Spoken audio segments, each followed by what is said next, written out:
تذكر يوما كنت تعانق دمعة الفكر تناجي الله في صبر وترجو رحمة.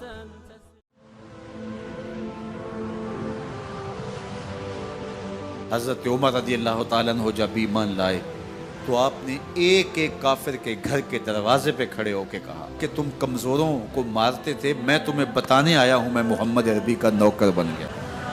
بلکہ آپ نے اعلان کیا جس نے اپنی بیوی کو بیوہ اور بچوں کو یتیم کروانا ہو اور اپنے ماں باپ کی کمر کو جھکانا ہو وہ عمر کے مقابلے میں آئے۔ اللہ اکبر۔ زنیرہ نامی ایک خاتون تھی، بہت کمزور، راوی کہتا ہے کہ اس کی ہڈیوں میں گودا نہیں تھا، عشق رسول تھا، اور اس کا ظالم آقا اس کو مارتا ہے، اور جب مار مار کے تھک جاتا ہے ادھر سے عمر آ رہے ہیں، یہ اسلام لانے کے پہلے کی کہانی ہے، ادھر سے عمر آ رہے ہیں تو اس نے کہا عمر تم جوان آدمی ہو تو یہ چھوڑتی نہیں ہے اپنے نبی کا نام، ذرا تم آؤ۔ عمر کوڑا پکڑ لیتے اسے مارتے مارتے تھک جاتے ہیں تو پانی پینے لگتے ہیں، تو کہتے ہیں مجھے تیرے پہ ترس نہیں آیا لیکن میں ذرا پانی پینے لگا ہوں، اور پھر گلے کے اندر ڈال کر کے کوڑا اور اس کی رسی کو بل دیتے ہیں اور اس کی آنکھیں باہر نکل آتی ہیں اور کہتے ہیں بلا اپنے نبی کو جو تیری آنکھوں کی بینائی واپس کرے۔ اللہ اکبر۔ تو اس نے آسمان کی طرف منہ کر کے کہا مالک میں کبھی بھی آنکھوں کی بینائی نہ مانگتی لیکن اب تیرے نبی کی عزت کا سوال ہے۔ آنکھوں کی بینائی واپس ہو جاتی ہے۔ زنیرہ کو بڑا مارا، آج عمر گلیوں میں آنکھوں میں آنسو ہیں اور عجیب دلے بے تاب ہے اور کہتے ہیں آؤ بھئی میں حضور کا غلام بن گیا ہوں، تمہیں بتانے آیا ہوں۔ زنیرہ نے موڑ کاٹا تو آگے عمر یہ آواز دے رہے تھے۔ زنیرہ ایک کونے پہ کھڑے ہو کے رو کے کہتی ہے عمر تم تو بڑے اس دن جوش و غضب میں تھے اور تم مارتے ہوئے تھکتے نہیں تھے۔ تو عمر نے کہا زنیرہ اس دن میں نے دیکھا نہیں تھا، اب میں محمد عربی کو دیکھ آیا ہوں۔ جنہ ویکھیا نہیں ہو کرن گلاں، جنہ ویکھیا نہیں ہو کرن گلاں، جنہ ویکھیا ہو تے بول دے جڑے محرم راز حقیقت دے اور راز حقیقت کھول دے۔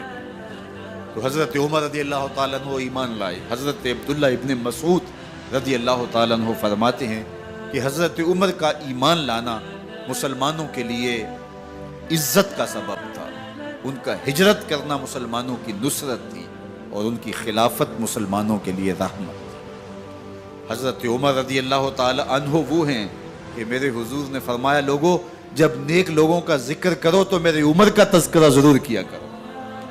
میرا عمر وہ ہے کہ جب وہ ایک سمت سے آ رہا ہو، ایک گلی اور بازار سے آ رہا ہو تو شیطان بھی آ رہا ہو عمر کو دیکھ کے راستہ تبدیل کر لیتا ہے۔ حضرت عمر رضی اللہ تعالی عنہ کی طبیعت کے اندر جو جاہ و جلال تھا، طبیعت کے اندر جو سختی تھی وہ اسلام کے اندر آ کر بھی قائم رہی، اور آپ نے وہی سختی وہی جاہ و جلال جو پہلے مسلمانوں کے خلاف تھا اب کفار کے خلاف، منافقین کے خلاف حضرت عمر کی طبیعت کے اندر وہ جوش و خروش بدستور موجود ہے۔ لیکن جس دن آپ خلیفہ بنے تو اس دن آپ نے ممبر پہ چڑھ کے جو خطبہ دیا اس میں کہا لوگوں میں سخت اس لیے تھا کہ رسول اللہ نرم تھے، پھر میں سخت اس لیے تھا کہ حضرت ابوبکر صدیق نرم تھے، اب میں تخت خلافت پہ بیٹھا ہوں، اب میری سختی جو ہے وہ نرمی میں تبدیل ہو گئی، صرف فاسقوں فاجروں اور باغیوں کے لیے میں سخت ہوں، باقی تمہارے لیے نرم ہوں۔ سب سے کم جو تنخواہ بیت المال سے اگر کسی وجود نے لی ہے تو وہ حضرت عمر رضی اللہ تعالیٰ عنہ نے صرف 2 جوڑے لیتے تھے سال میں، اور راوی کہتا ہے کہ میں نے دیکھا ہے کہ اس میں بھی 17 پیوند لگے ہوتے تھے۔ حضرت عمر رضی اللہ تعالیٰ عنہ کا طرز زندگی، آپ کا انداز معاشرت اور آپ کا انداز خلافت، ہر لمحہ آپ کی زندگی کا اٹھا کے دیکھیے کتنی مرتبہ قرآن حضرت عمر کی رائے کے مطابق نازل ہے۔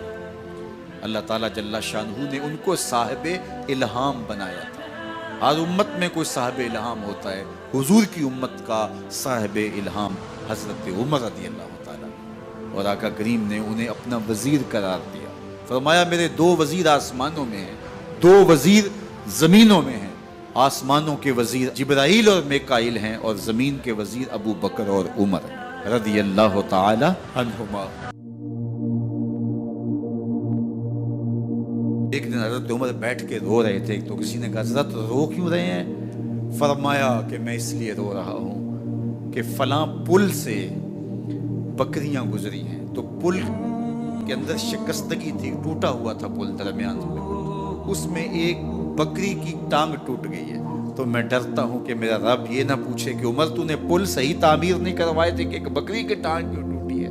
یہ ہیں حضرت عمر رضی اللہ تعالی عنہ۔ اللہ اکبر۔ تو اللہ تعالیٰ جل شانہ نے حضرت سیدنا عمر بن خطاب رضی اللہ تعالیٰ عنہ سے جو کام لیا، مختصر دور خلافت کے اندر 10 سال 6 ماہ 4 دن آپ نے خلافت فرمائی ہے، لیکن کہاں سے چلے اور یہاں مکران تک، بلوچستان کا حصہ ہے، یہاں تک آپ کے سلطنت کی حدود وسیع، ادھر آرمینیا تک جا پہنچے، حمص فتح کیا، قادسیہ، یرموک۔ آپ ذرا دیکھیے کہ کہاں تک آپ کی فوجوں کے گھوڑے دوڑتے رہے، اور اللہ تعالیٰ جل شانہ نے ان کو جو توانائی، عدل و انصاف کی قوت عطا فرمائی۔ اللہ اکبر۔ جب زمین پہ عدل کیا ہو تو زمین بھی حکم مانتی ہے، اور حضرت عمر وہ تھے جن کا حکم ہوائیں بھی مانتی تھی، زمین بھی مانتی تھی، جن کا حکم جو ہے وہ آگ بھی تسلیم کرتی تھی اور دریا بھی ان کا حکم مانا کرتے تھے۔ مصر کے اندر یہ رسمیں بد جاری تھی کہ سال کے بعد ایک دوشیزہ کو زیورات پہنا کے اچھے لباس میں ملبوس کر کے دریا کی بھیڑ چڑھایا جاتا، اس کی قربانی دی جاتی، اس کا خون بہتا تو دریا چلتا۔ جب مسلمانوں نے مصر فتح کیا تو گورنر نے لکھا کہ اسلام تو اس طرح کی رسوم کی اجازت نہیں دیتا، لیکن خشک سالی ہے، لوگوں کی فصلیں ویران پڑی ہے، تو حضرت کیا کیا جائے؟ تو حضرت عمر رضی اللہ تعالیٰ عنہ کاغذ کے ٹکڑے پہ لکھتے ہیں بسم اللہ الرحمن الرحیم، مصر کے نیل کی جانب عمر کا خط لکھتے ہیں، اے نیل اگر تو اللہ کے حکم سے چلا کرتا ہے تو چل، ورنہ ہمیں تیرے چلنے کی کوئی حاجت نہیں ہے۔ اور قاصد کو کہا یہ خط لے جاؤ اور جا کے دریائے نیل میں پھینک دو۔ قاصد جا کے خط دریائے نیل میں پھینک دیتا ہے، پانی آتا ہے، ایسا دریائے نیل چلا، 14 صدیاں ہوئی ہیں آج تک کبھی بند ہی نہیں ہوا۔ دریا حکم مانتے، آگ نکلتی ہے، لوگ حضرت عمر رضی اللہ تعالی عنہ کے پاس آئے، حضرت لاوا پھوٹا ہے، آگ نکل رہی ہے اور مدینے کی طرف بڑھ رہی ہے، اب کیا کیا جائے؟ فائر بریگیڈ تو زمانے میں تھی نہیں۔ عمر نے اپنی قمیض اتاری، جس قمیض پہ 17 پیوند لگے ہوئے تھے چمڑے کے، کہا یہ قمیض لے جاؤ، جدھر آگ بڑھ رہی ہے آگے ڈھالنا، آگ پیچھے بھاگ جائے گی۔ زلزلہ آتا ہے تو زمین پہ درہ مارتے ہیں، زمین رک جا، کیا عمر نے تیری چھاتی پہ عدل نہیں کیا ہے؟ تو یہ عمر ہیں رضی اللہ تعالی عنہ کہ جن کے انصاف کی وجہ سے، جن کے عدل کی وجہ سے اللہ تعالیٰ کی رحمات، اس کی برکات کا نزول ہوتا تھا، اور اللہ تعالیٰ نے مسلمانوں کو وہ آبرو مند حکومت دی۔ کائنات کی تاریخ کے اندر ایسی حکومت آپ نے نہیں دیکھی ہوگی جو حضرت عمر نے حکومت کی ہے۔ اللہ اکبر۔ فرمایا فرات کے کنارے پہ ایک کتا بھی پیاسا مر گیا تو اس کا حساب بھی عمر سے ہوگا۔ باہر سے سفیر آتا ہے اور آ کے پوچھتا ہے کہ میں امیر المومنین کے، مسلمانوں کے حکمران کے محل میں جانا ہے، تو مسکرا کے کہتے ہیں ہمارے امیر کا تو کوئی محل نہیں ہے۔ کہا کہاں ہے تمہارا امیر؟ کہا مسجد نبوی میں ہوگا یا بیت المال کی اونٹوں کی دیکھ بھال میں لگا ہوگا۔ وہ جب گئے تو مسجد میں نہیں ہے، اللہ اکبر، وہاں گئے تو وہاں بھی نہیں ہے۔ پھر کیا دیکھتے ہیں کہ عمر رضی اللہ تعالی عنہ جنت البقیع کے پاس ایک درخت کے نیچے اینٹ کا سرانہ رکھ کے سوئے ہوئے، تو اس نے کہا عمر تو نے عدل کیا ہے، تجھے کچی اینٹ پہ بھی نیند آ گئی، ہمارے حکمرانوں نے انصاف نہیں کیا، اور وہ بند اور محفوظ کمروں کے اندر بھی سکون اور چین کی نہیں سو سکتے۔ حضرت سیدنا عمر رضی اللہ تعالیٰ عنہ نے اس طرح ان امور سلطنت نبھائے۔ آپ دن کو لوگوں کی دیکھ بھالی کرتے، لوگوں کی ضروریات سنتے سمجھتے، اور جب رات پڑتی لوگ سو جاتے، عمر مدینے کی گلیوں میں پہرا دیتے۔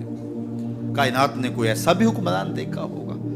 اللہ اکبر۔ وہ مجاہد جو مختلف محاذات پہ گئے ہوئے ہوتے، ان کے گھروں کی دیکھ بھالی کرتے، ان کی ضروریات کا خیال رکھتے، ان کی آبرو کا پہرا دیتے۔ راتوں کی تنہائیوں کے اندر حضرت عمر اٹھتے اور جا کے گشت کرتے، چکر لگاتے، دیکھتے کوئی آنکھ پر نم نہ ہو، مفلسی کا کسی گھر میں ماتم نہ ہو۔